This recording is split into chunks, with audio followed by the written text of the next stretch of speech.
Hello दोस्तों, स्वागत है हमारे YouTube चैनल फ्यूचर करियर पर। दोस्तों, मैं हूं योगी सर। जैसा कि हमने पिछले वाले वीडियो में लवण के बारे में बताया था, तो आइए अब चलते हैं लवण के रसायनों के निर्माण के बारे में।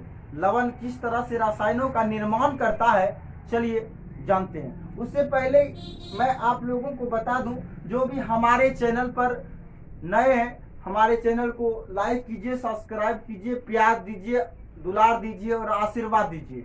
और साथ ही साथ हम यही कहना चाहेंगे, चाहे वो पॉलिटेक्निक हो, चाहे वो ITI हो, अगर हमारा वीडियो देखते हैं फिजिक्स, केमिस्ट्री, मैथ, बायोलॉजी, जो जैसा कि फ्यूचर करियर पर जो है पढ़ाया जाता है, अगर आप उनको देखते हैं तो आपका पॉलिटेक्निक और ITI जो भी अदर एग्जाम हो वो निकल सकता है। तो दोस्तों, अब हम बात करते हैं लवण के रासायनों के निर्माण के बारे में। किस तरह से लवण का रासायनों का निर्माण होता है, चलिए हम बात करते हैं। सबसे पहला सोडियम हाइड्रोक्साइड से। वैसे तो लवण के रासायनों के निर्माण के अंतर्गत सोडियम हाइड्रोक्साइड, विरंजक चूर्ण, बेकिंग सोडा, धोने का सोडा, प्लास्टर ऑफ पेरिस, ये सब लवणों के रासायनों के निर्माण के अंतर्गत आते हैं। और लवण के रासायन के निर्माण के अंतर्गत आते हैं, तो चलिए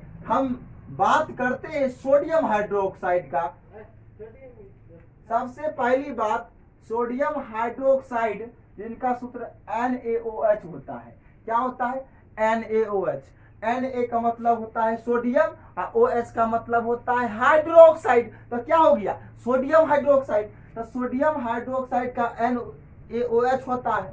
तो हालांकि सूत्र पूछता है, हम आपके बिहार बोर्ड के एग्जाम में, चाहे वो बिहार बोर्ड हो या CBSE बोर्ड हो या अदर बोर्ड हो, कोई भी बोर्ड हो, तो सबसे पहले सोडियम हाइड्रोक्साइड का सूत्र पूछा जाता है। इसमें आपके 4-5 मिनिमम सूत्र रहते हैं हमारे केमिस्ट्री से। तो सबसे पहली बात, सोडियम हाइड्रोक्साइड का सूत्र क्या होता है? NaOH।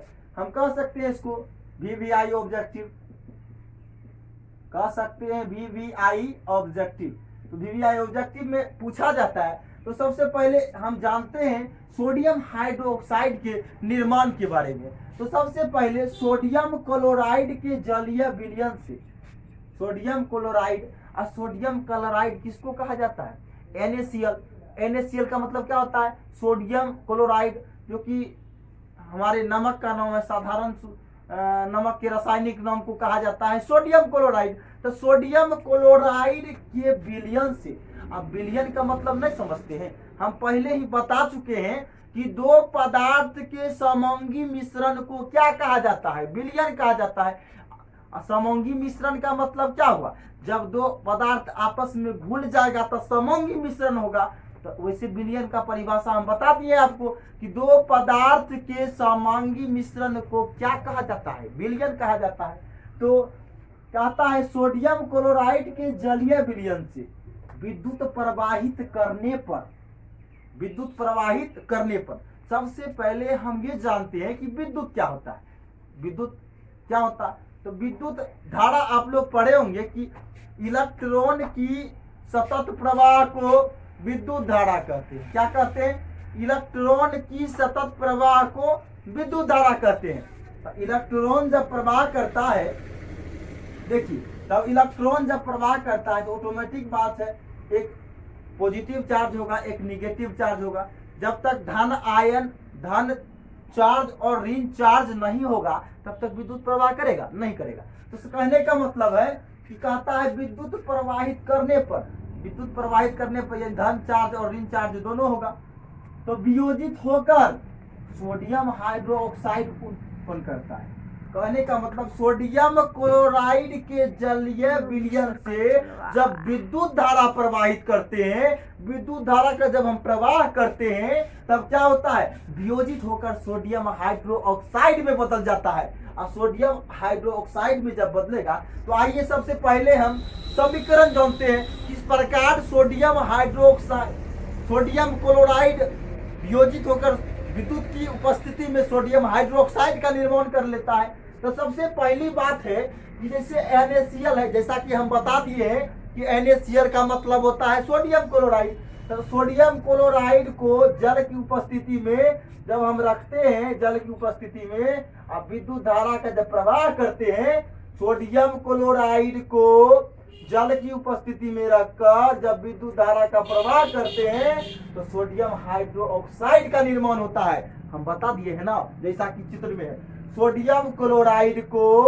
जल की उपस्थिति में विद्युत धारा के साथ अगर रखते हैं तो सोडियम हाइड्रोक्साइड का निर्माण होता है। और साथ में Cl2 के रूप में क्या होता है, क्लोरीन होता है, और H2 का मतलब हाइड्रोजन होता है, तो क्लोरीन और हाइड्रोजन बनता है। तो सबसे पहली बात है कि सोडियम क्लोराइड को जल की उपस्थिति में विद्युत धारा के साथ प्रवाह करते हैं तो सोडियम हाइड्रोक्साइड बनता है, और साथ में क्लोरीन भी हाइड्रोजन गैस का मुक्त होवे करेगा। तो सबसे पहली बात है कि अब देखिए, ध्यान दीजिए, समझने वाली बात है कि समझने वाली क्या बात है। अब मान लिया जाए ये H2 है, H2 का मतलब क्या हुआ, ये H2 है, और H2 का मतलब हुआ हाइड्रोजन। तो जब H2 का मतलब हो गया हाइड्रोजन, तो ये H2 है, ये क्लोरीन है, ये क्या है, क्लोरीन है। तो H2 है, तो ई मान लिया जाए। अब देखिए बात समझिए, जो भी एनोड होगा तो एनोड का मतलब प्लस चार्ज होगा। एनोड का मतलब कौन चार्ज होता है, प्लस चार्ज, और कैथोड का मतलब माइनस होता है। ऋण आयन को कैथोड कहा जाता है और धन आयन को एनोड कहा जाता है। अब कहने का मतलब है कि ये आपका Cl2 जो हो गया, ये क्या हुआ, देखिए Cl2 क्या हुआ, एनोड हुआ। यहाँ हम लिख दिए हैं Cl2 क्या हुआ, एनोड हुआ। जब ये एनोड हुआ बबुआ, तो एनोड का मतलब कौन चार्ज, प्लस वाला चार्ज। एनोड का मतलब प्लस वाला चार्ज। कैथोड का मतलब, कैथोड का मतलब ये सोडियम हाइड्रोक्साइड क्या हो गया, कैथोड के रूप में हुआ।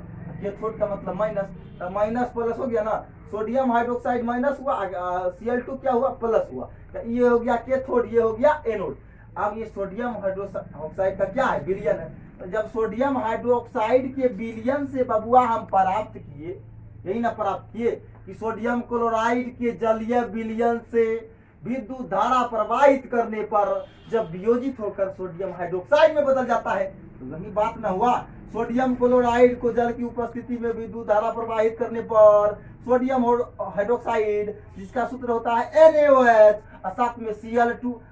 इसके बाद गैस Cl2 का मतलब जो नहीं गए हैं, ये हो गया Cl2 क्या हो गया, एनोड हो गया, ये कैथोड हो गया। और जब एनोड और कैथोड हुआ तब ना, एनोड कैथोड का मतलब प्लस माइनस का प्लस माइनस हुआ तब ना विद्युत धारा हुआ। अब विद्युत धारा के रूप में क्या हुआ, कैथोड और एनोड हो गया। क्या हो गया, कैथोड और एनोड हो गया। अब देखिए बात करते हैं हम, यहाँ तक तो बात कर लिए, हम समीकरण के बारे में जानकारी प्राप्त कर लिए। अब प्राप्त करते हैं हम उपयोग के बारे में। तो Cl2 क्या होता है, जल की स्वच्छता, यानी कि पेयजल, यानी कि पीने वाला जो जल होता है ना, जिसको हम पीते हैं, उसमें क्लोरीन गैस मिलाया जाता है। और पीने वाले जल, जैसा कि आप लोग के मेरे गांव में जैसा कि प्रवाह जल आता है, प्रवाह जल आता है, जब प्रवाह जल आता है उसको पीने के लिए क्लोरीन गैस मिलाते हैं। जब पीने के लिए क्लोरीन गैस मिलाते हैं तो वो पेयजल होता है, वो स्वच्छ वाला जल होता है। तो जल की स्वच्छता दूर करने के लिए क्लोरीन गैस मिलाया जाता है। और पानी जब वो पानी पीने योग्य होता है, जब जल की स्वच्छता हो जाता है तो वह पानी ऑटोमेटिक पीने वाला होगा, तो पेयजल, इसको दूसरे शब्दों में क्या कहेंगे, पेयजल कहेंगे। अब बात करते हैं हाइड्रोजन। तो ईंधन, हाइड्रोजन का काम है ये ईंधन। ईंधन का मतलब क्या होता है, तो खाना जब बनाते हैं ना, LPG क्या हुआ, लिक्विफाइड पेट्रोलियम गैस, जिसको कहा जाता है LPG। हालांकि यह पूछता है आपके एग्जाम में कि LPG का फुल फॉर्म क्या होता है, तो लिक्विफाइड पेट्रोलियम गैस, जो कि हम बताएंगे रासायनिक अभिक्रिया तथा उनके समीकरण में हम ज्ञात करेंगे। अब सबसे पहली बात है कि Cl2 का मतलब जल की स्वच्छता, स्वच्छता कहता पेयजल। H2 का मतलब हो गया ईंधन। ईंधन का मतलब क्या हुआ, जैसे कि खाना उना बनाते हैं, खाना उना बनाने के बाद ईंधन का यूज होता है। खाना बनाने से लेकर ट्रांसपोर्ट तक ईंधन की आवश्यकता होती है। जब हम खाना बनाते हैं, खाना बनाने से लेकर ट्रांसपोर्ट तक, ट्रांसपोर्ट में भी ईंधन की आवश्यकता होती है। मान लिया जाए रेल है, रेल पहले कोयला वाला रेल चलता था, तो कहीं कोयले वाला रेल में क्या होता था कि कोयला जब दिया जाता था तब रेल प्रारंभ हो, रेल चलता था। तो कोयले वाले रेल में भी ईंधन क्या हुआ, जो जलता है, ज्वलनशील पदार्थ है, ईंधन कहलाता है। अब मान लिया जाए कि ये H2 क्या हो गया, ईंधन हो गया। अब बात करते हैं सोडियम हाइड्रोक्साइड। ग्रीज को हटाने के लिए, यानी कि गंदा उंदा जो है कपड़ा है उसको हटाने के लिए साबुन का यूज किया जाता है। ग्रीज को हटाने के लिए किस चीज का यूज किया जाता है, तो साबुन का यूज किया जाता है। कागज को बनाने के लिए, अब हम जो पढ़ते लिखते हैं उस कागज को बनाने के लिए किसका यूज किया जाता है, सोडियम हाइड्रोक्साइड का यूज किया जाता है। नालियों की सफाई के लिए, अब नाली गंदा है तो नहीं कहता है कि नाली अगर गंदा है तो उसमें सोडियम हाइड्रोक्साइड दे तो नाली साफ हो जाएगा। तो आप समझ में, आशा करता हूं दोस्तों आप जो है सोडियम हाइड्रोक्साइड समझ गए होंगे। अब हम बात करते हैं किसके बारे में, विरंजक चूर्ण के बारे में। आखिर विरंजक चूर्ण क्या होता है, आइए जानते हैं विरंजक चूर्ण के बारे में। तो ये रहा आपके स्क्रीन पर। अब हम बात करते हैं धोने का सोडा। और धोने का सोडा Na2CO3 × 10H2O। धोने का सोडा क्या होता है, Na2CO3 × 10H2O। जैसा कि बिहार बोर्ड की एग्जाम में पूछा जाता है धोने का सोडा का रासायनिक सूत्र क्या होता है, तो आप जवाब दे दीजिएगा। सबसे पहले बात करते हैं इसके निर्माण के बारे में। बात क्या करेंगे, निर्माण के बारे में, किस तरह धोने का सोडा का निर्माण होता है, आइए जानते हैं। सबसे पहले Na2CO3 को अगर हम जल के साथ अभिक्रिया करवाते हैं, 10 जल के साथ Na2CO3 × 10H2O के साथ अगर अभिक्रिया करवाते हैं तो Na2CO3